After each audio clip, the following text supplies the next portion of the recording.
Experience अपना share करती हूँ गुड़ची को लेकर या गिलोय को लेकर या टीनोस्पोरा कार्डिफोलिया जिसको कहते हैं, क्योंकि उसकी पत्तियाँ जो होती हैं कार्डिक शेप में होती हैं। तो टीनोस्पोरा कार्डिफोलिया को लेकर के या गुड़ची या गिलोय को लेकर के, हालांकि उसके लेकर मेरे काफ़ी अच्छे एक्सपीरियंस है, बट गुड़ची को लेकर मेरा जो भी अच्छा एक्सपीरियंस है वो सारा गिलोयसोरस को लेकर, क्योंकि मेडिसिन के फॉर्मेट में घनबटी भी मैं यूज़ करती हूँ, सत्तो भी यूज़ करती हूँ और भी फॉर्मेट में लोगों को दिया है, लेकिन जो बेस्ट रिजल्ट आया मुझे सोरस के फॉर्मेट में आया, तो वो मैं आपको बता रही हूँ।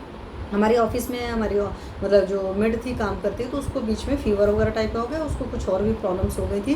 मीन्स डायबिटिक पेशेंट है और आपको पता है मेड है, तो ऑब्वियस सी बात है परहेज कुछ भी नहीं कर पाती, जहाँ जो मिलता है मैडम वो सारा खाती हैं। अब क्या करें, उन लोग की मजबूरी भी होती है। दवा में कोई एलोपैथी की एक दवा गोली 2-3 साल से लगातार खा रहे, बट वो परहेज कुछ भी नहीं करती थी। बट इस बार उसके साथ क्या हुआ था, उसको एक मेजर प्रॉब्लम हुआ था, उसको चक्कर वगैरह आने लगे थे। 2-3 दिन 4 दिन उसने घर पर रेस्ट वगैरह किया और फिर परेशान हो गई।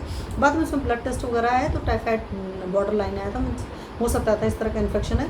तो बाद में मैंने जब पूछा तो हुआ कि क्या वजह है उसके, तो उसने कहा कि मुझे कॉन्स्टिपेशन रहता है। मैंने कहा ठीक है चलो मैं आपको त्रिफला दूंगी, त्रिफला बेटर काम करता है, आपको पता ही है कॉन्स्टिपेशन रूल आउट करने के लिए, और डायबिटीज़ पेशेंट के लिए इसलिए बढ़िया काम करता है कि त्रिफला थोड़ा सा पाउडर जो होता है रुक्ष होता है और हमें रुक्षता की ज़रूरत होती है डायबिटिक पेशेंट में। साथ में मैंने कहा जो तुम्हारे अंदर ज्वर टाइप का, तो उसको था कि लगता है बुखार टाइप का, हालांकि मैंने उसको डाइट के भी चेंजेस बताए थे कि कुछ पे भी रोटी सोटी मत खाना, खिचड़ी दलिया खाना।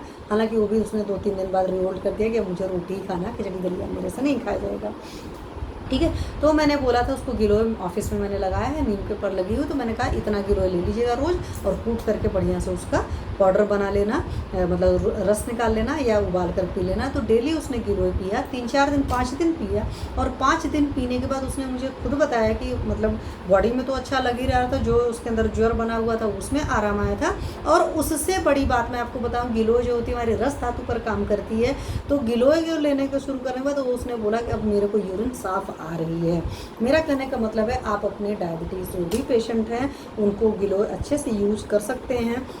हालांकि मैंने ऐसा नहीं सिर्फ मैंने डायबिटीज़ में यूज़ किया है, मैं उनको क्रॉनिक ज्वर वगैरह जहाँ बना रहा था उन सारे केसेस में यूज़ किया है। और अगर आप शारंगधर पलटेंगे तो शारंगधर में जीर्ण ज्वर में गुड़ची सोरस में पिपली चूर्ण डाल करके लेने को लिखा है। अब वहाँ पर अमाउंट मैं नहीं बताऊँगी, अमाउंट के लिए आप अपने फिजिशियन के पास जाइए कि उसमें कितनी पिपली पड़ेगी कितना क्या, अपने मन से प्लीज़ मत लीजिएगा, ठीक है। और नहीं तो गिलोय की बात है तो थोड़ी गिलोय लीजिएगा। हालांकि कुछ लोग बोलने लगते हैं मैंने गिलोय लिया, ये परेशानी वो परेशानी, मैंने आज तक जितने पेशेंट्स को दिया मेरे किसी पेशेंट को तकलीफ नहीं है। और जो बहुत गरीब लोग रहे हैं उनको मैं सिंपली बोलती हूँ कि आप गिलोय का सोरस बनाइए और उसको लीजिए और फिर अपना एक्सपीरियंस मेरे साथ शेयर करिए। कोशिश करिए रसायन काल में यानी अर्ली इन द मॉर्निंग लीजिए। उस पेशेंट को भी मैंने यही कहा था सुबह सुबह लेना है, और उससे बड़ी बात है कि आपको आधे घंटे तक कुछ भी नहीं लेना है, ठीक है। तो जब आप इस